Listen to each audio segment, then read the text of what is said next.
Silakan. Assalamualaikum. Waalaikumsalam. Dengan Fani ya? Iya Ibu. Apa kabarnya Fani? Alhamdulillah baik. Terima kasih Fani sudah berkenan hadir dalam sesi konseling hari ini.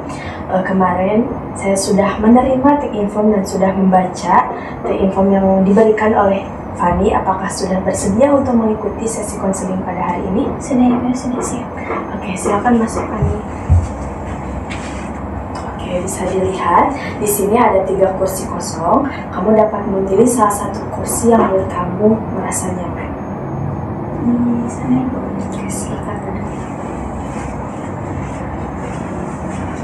Fani, dan tersisa 2 kursi. Kamu dapat memilih salah satu kursi untuk saya supaya sesi konseling ini berjalan dengan lancar dan nyaman. Di sana saja Ibu. Oke, terima kasih. Sebelum berlanjut ke pembahasan selanjutnya, apakah posisi duduknya sudah nyaman? Sudah. Oke. Baik, kalau sudah nyaman, sebelumnya saya ingin bertanya gitu, apakah Fani sudah mengikuti sesi konseling sebelumnya? Oke, belum. Menurut pemahaman kamu sendiri, apa sih yang dimaksud dengan konseling itu sendiri? Yang saya pahami bahwa sesi konseling itu adalah tempat kita bercerita dan mengungkapkan apa yang sedang saya pikirkan atau saya rasakan. Oke, jawaban kamu memang tepat bahwa sesi konseling ini merupakan tempat bercerita, terus menangani permasalahan yang dihadapinya. Nah, izin saya untuk menjelaskan kembali. Di sini saya Alia Oktaviani, bertindak sebagai seorang konselor atau guru BK apabila di sekolah. Nah, yang bertugas untuk menemani atau memfasilitasi kamu gitu dalam menghadapi permasalahan yang dihadapi. Nah, sedangkan Fani sendiri bertindak sebagai seorang klien gitu, yang bertugas untuk menceritakan keluh kesah yang dihadapi saat ini gitu. Oke, mengenai pembicaraan kali ini seperti keluh kesah Fani atau masalah yang dihadapi, saya ingin bertanya sejauh mana seseorang atau orang terdekat Fani gitu mengetahui permasalahan Fani gitu, atau saya dan Fani sendiri hanya mengetahuinya?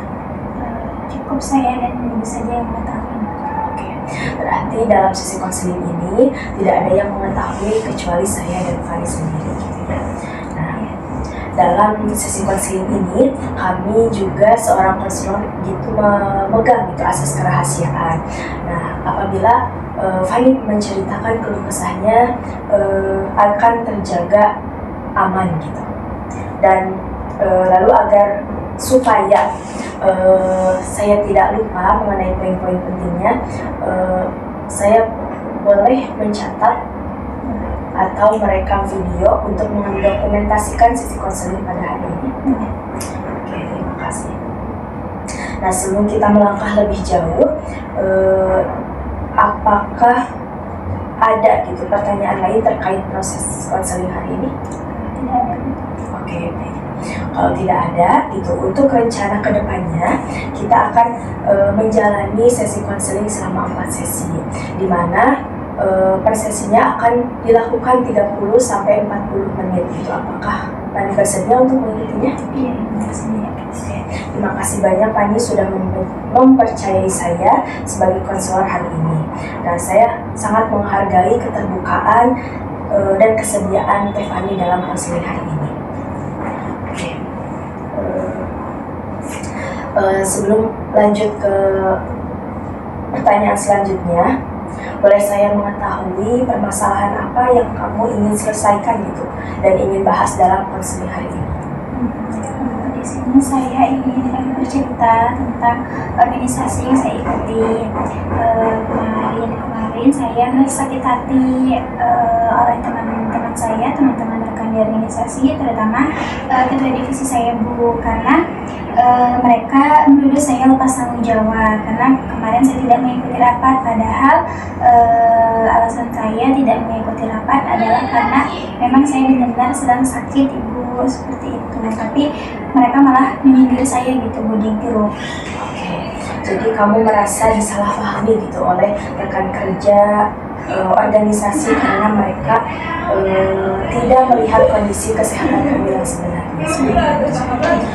Dan juga kamu merasakan kecewa terhadapnya dan sedih karena ketua divisi kamu tidak memberikan dukungan atau justru memojokkan kamu seperti itu.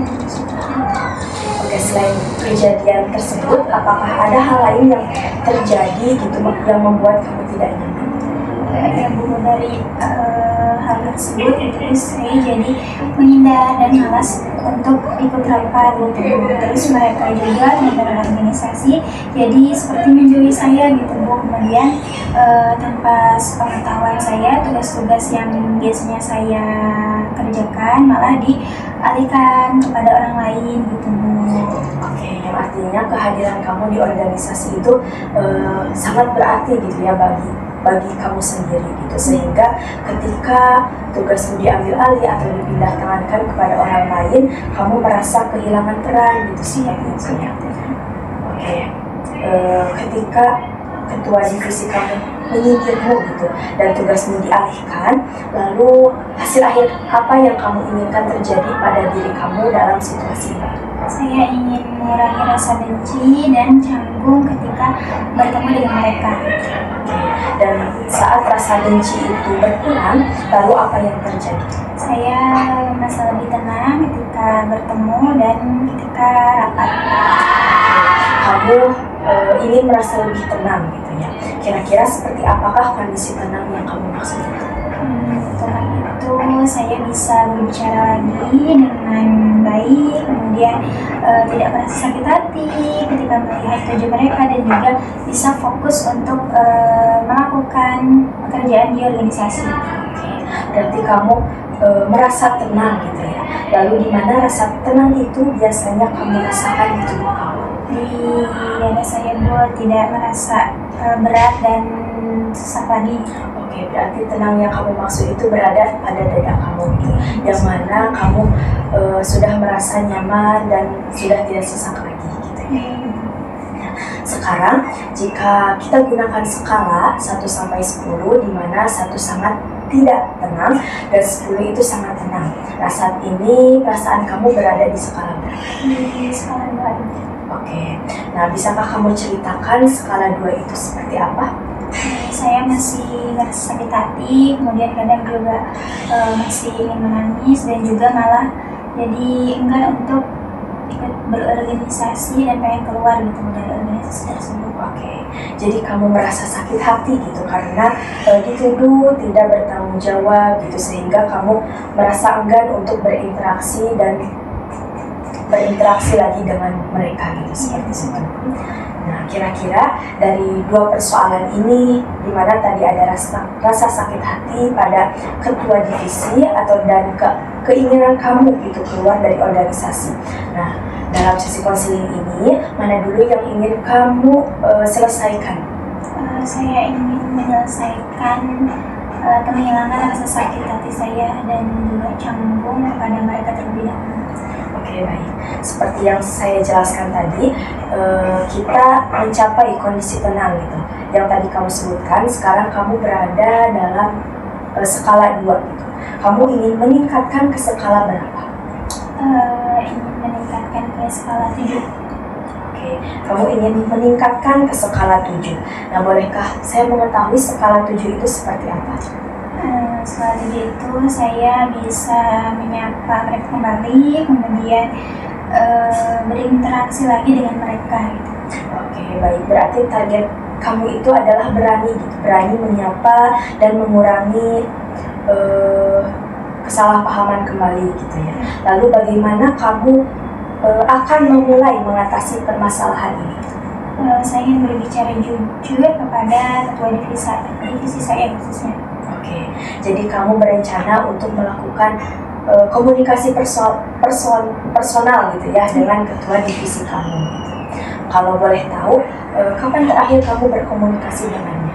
3 hari yang lalu mungkin Bu, itu juga hanya membahas tentang program kerja dan kaku dan canggung gitu Bu. Oke, Oke, komunikasi seperti apa yang kamu maksud akan dilakukan kepadanya? Saya ingin berkomunikasi berdua saja gitu Bu, dengan ketua divisi saya, kemudian menjelaskan gitu keadaan saya yang sebenarnya kemarin itu kenapa tidak mengikuti rapat seperti itu Bu. Oke, apakah ada hal lain yang ingin disampaikan sebelum kita menyusun langkah keselanjutnya? Ya, tersebut itu saja. Oke, baik. Saya melihat kamu perlu gitu melangkah untuk mengatasi rasa tidak nyaman ini agar tidak berlarut-larut gitu ya. Nah, langkah apa yang akan kamu mulai lakukan untuk mengatasi masalah tersebut? Saya ingin mengirim pesan pribadi gitu Bu kepada ketua divisi untuk mengajaknya bertemu besok. Oke, berarti kamu akan mengirim pesan pribadi gitu ya untuk menemuinya di esok hari. Gitu. Nah, jadi kamu sangat luar biasa gitu ya. Jadi dalam sesi ini langkah yang akan kamu lakukan adalah yang pertama mengirim pesan sore ini untuk menemuinya di esok hari dan mengklarifikasi gitu pembagian tugasmu yang baru gitu yang sudah ditangani oleh orang lain seperti itu. Nah, menurutmu apakah langkah tersebut dapat menyelesaikan permasalahan yang dihadapi saat ini? Bisa insya Allah. Oke, baik. Sesi konseling pertama ini kita sudah selesai sampai di sini. Nah, apakah kita bisa akhiri sesi konseling pada hari ini dan bertemu lagi di minggu depannya untuk mengetahui bagaimana hasilnya? Bisa ya. Oke, terima kasih Fani sudah berkenan hadir dalam sesi konseling hari ini dan sudah menceritakan kesah yang dihadapi Teh Fani pada hari ini. Terima kasih banyak. Ya, sama-sama.